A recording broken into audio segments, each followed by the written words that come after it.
So we're just going to do a quick walkthrough of the outside of this house, and there's not quite as much to do as there is on the inside of the house, but still a lot to do. As you can see here, the roof is very deteriorated.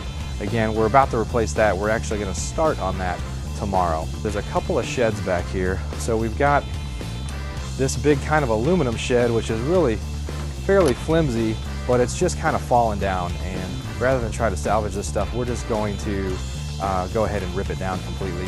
Hey, so we're just inside the door of this house, and one of the first things you're going to notice here is the ceiling that has completely fallen through. And it's actually like this way in many different parts of the house. Again, this is from a leaking roof that has really been leaking for a number of years, hard to know how long. And on the back side here, you're going to see that there are probably at least 2 to 3 different four layers of wallpaper here from many years, again damaged by the leaking roof. But we're going to end up tearing down a lot of the drywall in the house because of the water damage that's happened over time. It's just easier for us to start from scratch, and we like to put out a great project. So as you see here in this kitchen, it's just disgusting old cabinets that we're just going to gut this place. Let's take a look down the hallway here at some of the bedrooms. So in the bedrooms here, we've got things like this old paneling. We're going to take this paneling all down. Again, we're probably going to re-drywall most of the house because of the leaking roof and some of the water damage that's happened. And we're just going to take this out too because there's nothing cool about this paneling. Now this bedroom is one of the more distressed ones, but they're all kind of bad.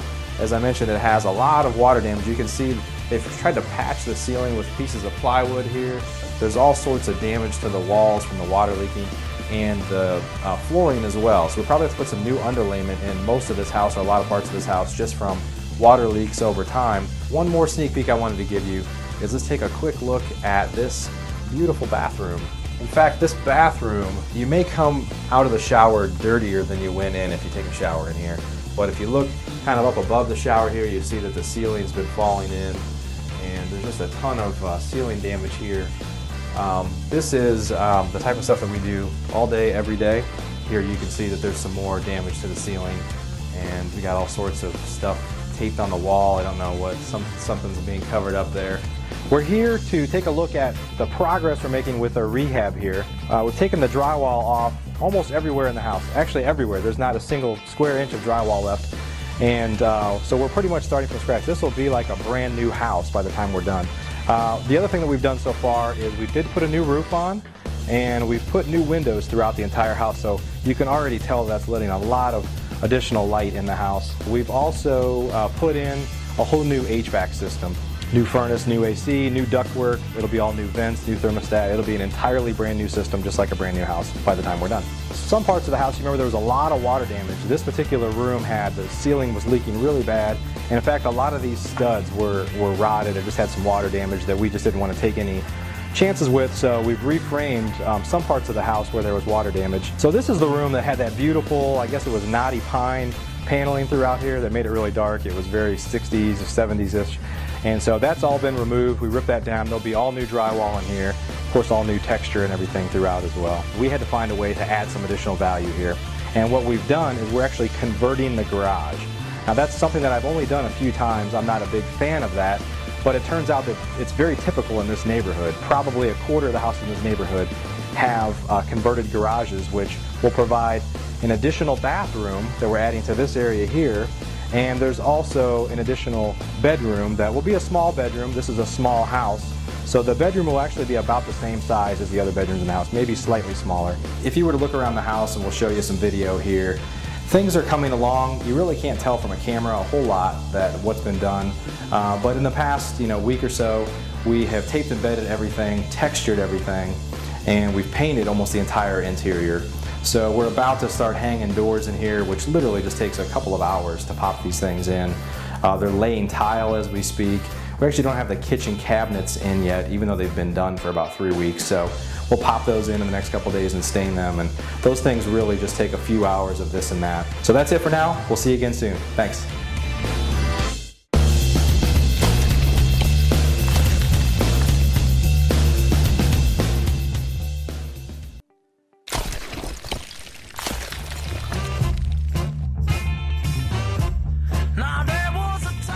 So we just stepped inside the front door of this house. We're in the living room area here, And if you can remember back to what this looked like when we first bought the house, the ceiling was falling in, it was very dark, really disgusting in pretty much every sense of the word. Part of the reason it was very dark is old windows and just really kind of a rundown house, but right now it's very fresh. I will tell you, it's basically new drywall throughout the entire house. If you followed along, you saw that we hung new drywall, new texture, new paint. So even though it's a little bit of a lower dollar house for this area, it really is like a brand new house. So if you look around the room here, you'll see it's much brighter than it was in the past with new windows. We use neutral color paints and really kind of soft colors, so it really lightens it up. New lighting throughout the house, and we added some lighting so we can light the rooms a little bit better than they were. So let's step in the other room and take a look at the kitchen area, because we've made a major transformation there as well.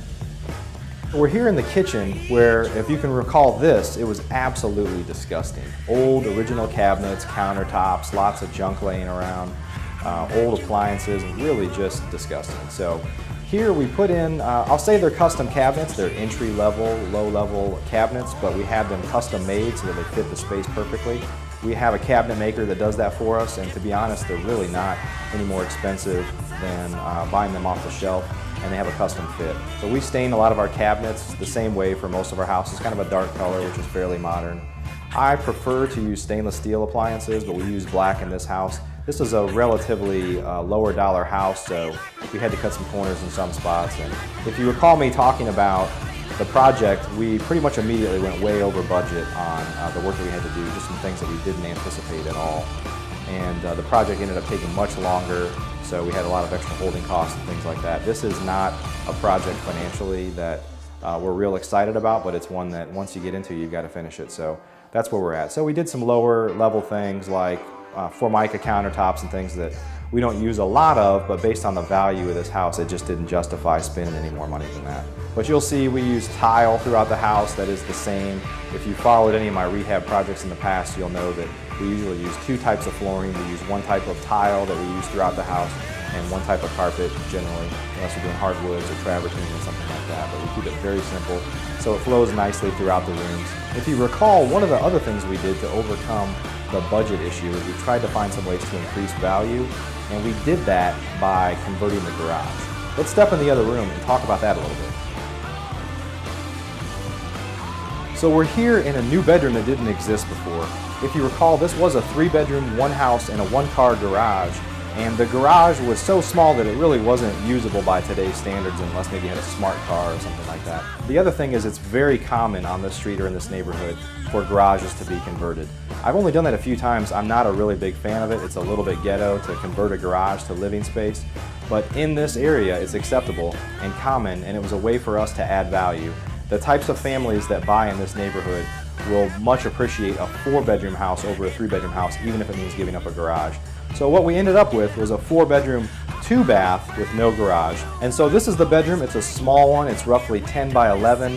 We added a closet and a window that didn't exist before because, again, this was the garage. And we added a fairly large bathroom, relatively speaking. It's larger than the original bathroom. Well, let's go take a look at that. So we're here in the new bathroom, which essentially is the back half of the garage that didn't exist before. So again, adding a full bath, we're expecting to get some value out of that to offset the budget issues that we had on the rehab as a whole. One other thing that we're very fortunate of, we haven't really seen this in many years with the down market, but as the market improves, it's taken us so long to rehab this house that inventories are now down and market values are starting to jump up a little bit. So we're hoping that we can actually sell the house for a little bit higher than what we planned. So that may save us on this one. I will tell you that is not a strategy for how to run your business with hope that maybe I can always get more than what I thought it was worth when I bought it. But in this instance, it may save us. We don't know yet, time will tell. But at the end of the day, we're gonna sell it for the most we can and move on to other projects. So we're over in the other bathroom now. This is the original bathroom, which as you recall beforehand, this thing was disgusting. The ceiling was falling in, there were squirrels in here. It was so gross that you didn't even want to be in here. You felt dirtier when you came into this bathroom. The shower was disgusting. So anyway, it's brand new now. Looks identical to the other bathroom. In fact, that's what we try to do, is make it look like it was all done at the same time and not piecemealed over years or decades. But as you can see here, it's a nice clean bathroom that the next family is going to enjoy. Pretty much brand new in every way because we ripped it down to the studs, we redid the plumbing and everything, and this is what we ended up with. So we're here in one of the 4 bedrooms, and this is one of the originals, obviously. If you recall this room beforehand, the entire ceiling was falling in. There were Rubbermaid totes catching water that was falling in from the old roof, which had pretty much deteriorated down to nothing. It was one of the worst roofs I've ever seen. So what we did in here is, just like the rest of the house, new drywall, new texture, new paint, new baseboard, new carpet. We completely rewired the entire house because the electrical was outdated for one, and two, there were so many squirrels in this house, living in the house literally, that they had chewed the wire up pretty much everywhere. We added a new HVAC system, so a new furnace and AC, and pretty much warranted that we do some pretty advanced electrical work anyway. This is a pretty plain Jane little house, and when we sell it we think we'll do okay. But if you compare it to what it looked like before, it was a major transformation. So we're out here in the front yard, actually kind of the side yard, and if you recall, there really were only 2 primary trees in the front and the side of this house. Both of them were really ugly and unique. The tree in the front of the yard, we actually planned to cut it down. The reality is it's a little more alive than what we thought it was, and if we cut that down, we had the expense of hauling everything away for one, but more importantly, two, it would have left the front yard wide open. It just would have looked a little bit weird, so we decided to keep it. It's the lesser of the evils to have an ugly tree versus no tree at all. There's a big tree that I'm right next to here that is really kind of unique. I guess that's the only thing you can say about this tree. We've kind of cut it up and cut it back a little bit, but it's so unique and so big that we decided to leave it as is and just kind of clean it up a little bit. Now behind me here, as you may recall, there's this huge side yard that was originally fenced in. And what we decided to do was eliminate a good portion of that fence, just like the house behind this. It has a very similar lot, and by eliminating a good portion of that fence, we probably eliminated nearly 100 linear feet of fence, which saved us some money, and we were already up against budget issues, so that's what we decided to do there. The rest of the fence is a fairly simple fence that we had stained, kind of a 6-foot fence. We removed the sheds that were in the backyard that were really dilapidated and falling down, and just kind of clean things up. For this level of house, again, it's not a high dollar house, it's not a high dollar neighborhood. We really had to keep things simple. So I won't say that I'm super excited about the way the landscaping turned out here, but it's not gonna cause any problems when we go to sell the house, because things like this and neighborhoods like this are just kind of tolerated. And that's a lesson that I've learned over many years, is not to over rehab for the neighborhood. So that's our project in a nutshell. This one was a nail biter, and by the fact that you watched it on videos and didn't have to get your hands dirty, you probably don't realize how big of a project this was, but I'm happy to be done, and we're on to lots of other projects. So I appreciate you following along. We have lots of other projects and lots of content coming out. If you're not on our mailing list, please visit uglyopportunities.com. That's uglyopportunities.com to get on our mailing list, so you can follow us along on all sorts of real estate investing tips, education, maybe a little entertainment, and projects like this. Thanks again for watching, and I'll see you around.